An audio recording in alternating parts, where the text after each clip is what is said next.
E aí, tudo bem? Eu sou o Randerson, sou fundador da Summit e você está no Summit One-on-One. Toda quinta-feira à noite tem Summit One-on-One, por aqui a gente fala sobre temas, dividem opiniões e causam dúvidas em profissionais dos mais variados perfis.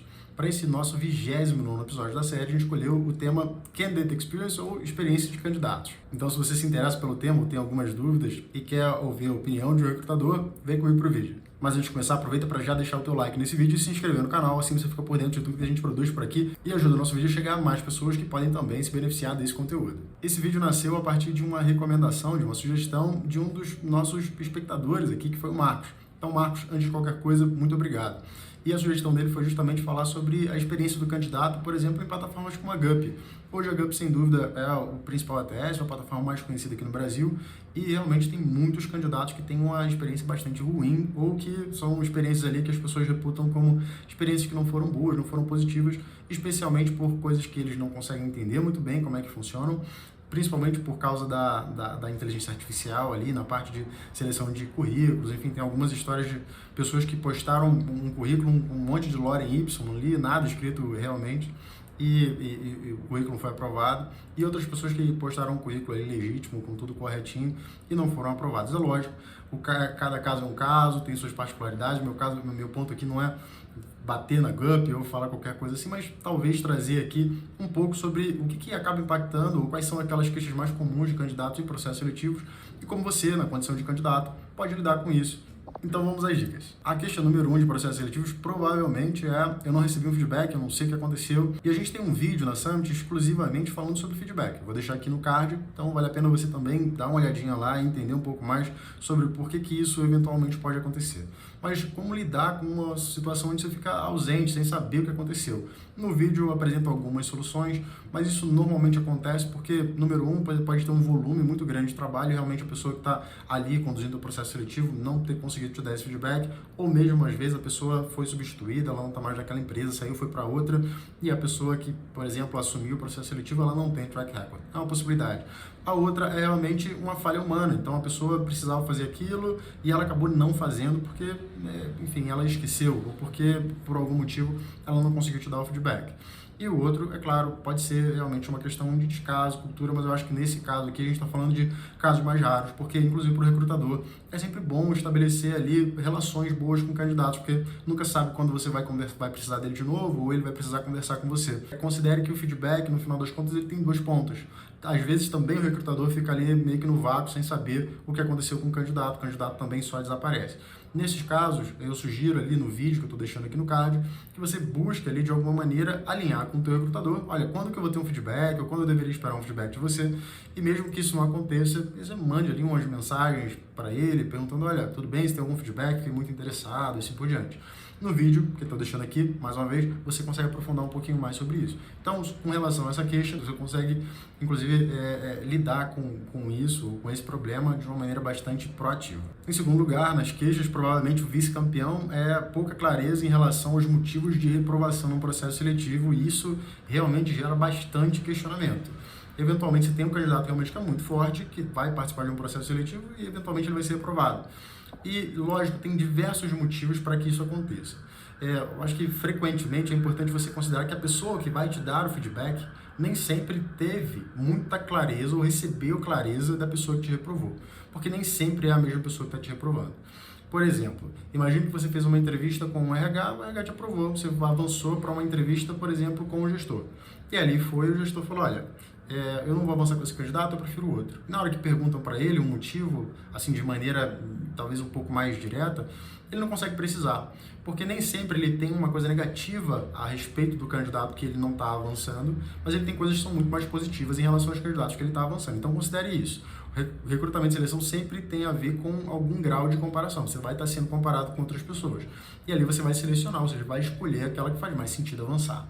Portanto, nesse caso aqui, não leve para você pessoalmente, procure entender ali o máximo que você puder. Olha, se você puder me dar algum feedback, de repente para eu avançar ou melhorar auxiliar em outras entrevistas, é muito bacana, vai ser ótimo para mim, mas se a pessoa não tiver, entenda que eventualmente a pessoa não vai ter mesmo, ela não está sonegando nenhuma informação de você, isso eventualmente acontece, já aconteceu comigo diversas vezes. Não tem a ver com a pessoa especificamente, ou algo que você fez de errado, ou alguma coisa que não foi boa em você, tem a ver eventualmente com um comparativo que a outra pessoa acabou performando melhor na entrevista, ou então ela estava mais alinhada, tiveram ali, por exemplo, né, uma identificação pessoal, inclusive, maior, ela e o entrevistador, isso eventualmente acaba acontecendo.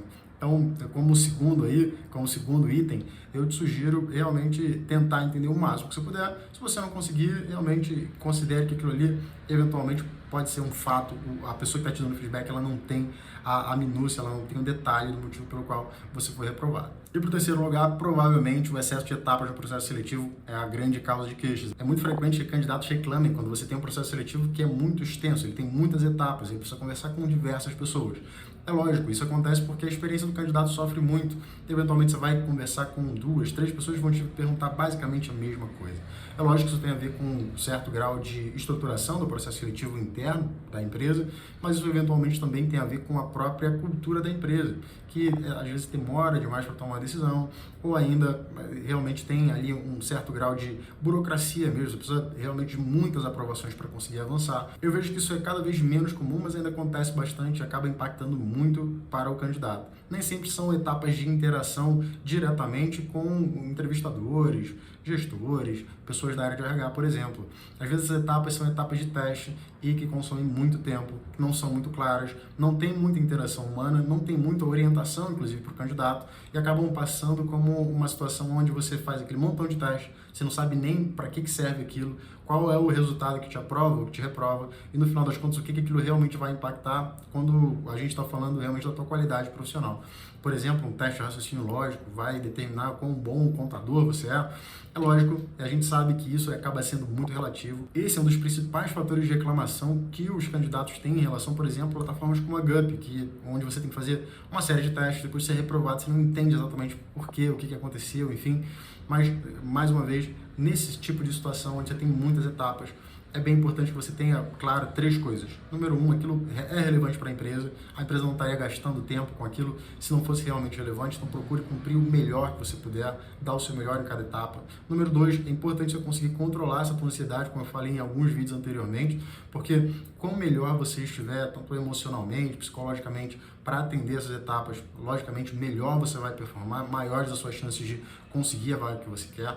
E a terceira coisa, talvez mais relevante, é que talvez algum dia, imagine, você entrou naquela empresa, você vai precisar cumprir aquelas etapas também, porque eventualmente tem a ver com compliance, às vezes isso realmente tem a ver com algum tipo de auditoria, que a empresa precisa, por exemplo, fornecer dados para fora do Brasil. Então tem muitas nuances que são internas da empresa e é bastante relevante você ter esse grau de entendimento para você conseguir lidar com isso e, logicamente, não simplesmente desistir de um processo seletivo, porque ele tem muitas etapas. É lógico, eventualmente é chato, é cansativo, é maçante, mas é importante que você entenda isso para lidar da melhor forma, é claro, e não deixar esse tipo de coisa impactar na tua carreira, no teu sucesso profissional. Um quarto motivo frequente de questionamentos é justamente a demora nas etapas.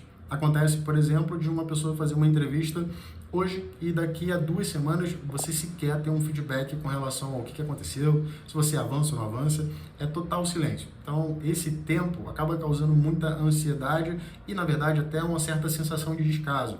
Porque imagina, né? Normalmente, quando as pessoas te convidam para fazer uma entrevista, elas não te convidam para fazer a entrevista daqui a 1 mês. Então, se ela passa, por exemplo, 1 mês ou 15 dias sem te dar nenhum feedback, é muito estranho, porque fica aquela coisa desproporcional. Bom, você me chamou e você precisava de mim, então eu estava aqui. E aí agora eu preciso saber o que aconteceu e você só desaparece. Isso é uma coisa que acontece frequentemente e às vezes realmente acaba causando ali um mal-estar muito grande.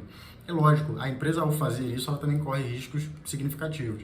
Eventualmente ela pode estar abrindo mão de um excelente candidato, que pode estar participando de outros processos seletivos, por exemplo, mas especialmente ela acaba incorrendo num risco de realmente impactar a marca empregadora dela. Então é bem importante que você também tome a responsabilidade para você como candidato. Se você participou, por exemplo, de um processo seletivo, pergunta para o seu entrevistador, olha, quando é que eu vou ter notícias, né, de próximos passos? Quando eu deveria esperar um feedback seu? Eu posso fazer um follow-up com você daqui a X dias, por exemplo? Lógico, o teu approach vai muito em relação àquilo que é o seu estilo. mas sempre faça esse tipo de alinhamento de expectativa, porque assim ninguém fica chateado com ninguém e, mais importante, ninguém perde a oportunidade. Você não perde uma excelente oportunidade, de repente, numa empresa, e nem a empresa perde a oportunidade de contratar o excelente profissional que você é. São 2 ou 3 perguntas a mais que você vai fazer, vai evitar muito desgaste e muito mal entendido. E o quinto, mas não menos importante e muito frequente motivo de reclamação é a má experiência ao longo das entrevistas. Realmente, a interação com os entrevistadores, muitos candidatos já me relataram situações onde sentiram uma arrogância muito grande da parte do entrevistador, ou mesmo receberam alguns feedbacks muito desproporcionais ali na hora, como por exemplo, olha, você não fala inglês, ou então ainda, olha, com esse teu currículo aqui, provavelmente você vai demorar muito tempo para se recolocar. Embora eu acho que esse é o tipo de feedback não se dá pelo fato de beirar o desrespeito, é importante que você entenda que nessa situação você está lidando com pessoas.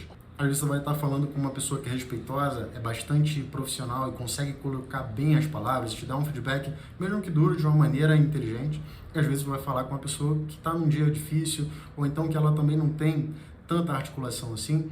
E, é claro, como eu sempre digo, se você conseguir não levar isso para o pessoal, embora seja uma coisa que eventualmente acabe incomodando muito, sem dúvida nenhuma você vai ter muito mais proveito. Porque as situações normalmente elas te ensinam bastante com quem são aquelas pessoas que você deveria ou não procurar em determinadas situações, ou quais são aquelas empresas ou não que você deveria confiar, por exemplo, no caso de uma recolocação, ou no caso de, por exemplo, conversar para um processo seletivo. E mais do que isso, nessas interações que não são boas, você também pode avaliar se você contribuiu para aquilo. Então, será que teve alguma coisa que eu fiz? Será que fui prolixo demais?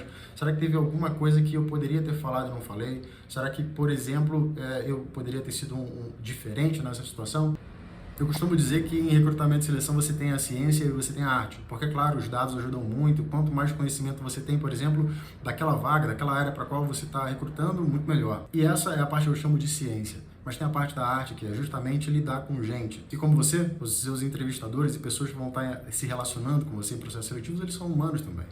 E é muito frequente, eu posso te falar isso como recrutador, que o candidato, ele também te fale coisas para o recrutador que são muito difíceis de ouvir. E eventualmente até seja bastante grosseiro, indelicado, até mal educado em algumas situações. E uma coisa que eu aprendi ao longo do tempo é que justamente nessas horas você tem a oportunidade de considerar que aquele ser humano, assim como você, talvez ele esteja tendo um mau dia, de repente ele é só uma pessoa mal educada mesmo, ele está evoluindo como você, quem sabe um dia ele vai te tratar de uma forma diferente. Mas especialmente, a coisa mais importante é você não levar isso para o lado pessoal. Porque realmente, a gente está falando de um processo seletivo, aquilo ali tem a ver com trabalho, sem dúvida. Tem que ter respeito ali, eu nem questiono isso. Mas a gente erra, às vezes a gente realmente erra. Um entrevistador, um candidato, enfim. Então, procure dar um peso menor a isso. Logicamente, se tiver que se queixar, se queixa. Não é para você aceitar ser maltratado de forma alguma, mas não leve isso para o pessoal, procure analisar ali o que você pode fazer de melhor. E para o one-on-one de hoje era isso. Eu espero que tenha sido útil para você. Se você gostou do vídeo, aproveita para compartilhar e ajudar a gente a chegar a mais pessoas. E também deixa no teu comentário acerca do que você achou, o que poderia ter sido melhor, o que você gostaria de ver por aqui, como o Marcos fez. E mais uma vez, Marcos, muito obrigado pela recomendação. O assunto era ótimo. E se você tem alguma recomendação aí também, deixa nos comentários. Hoje eu vou ficando por aqui. Até a próxima.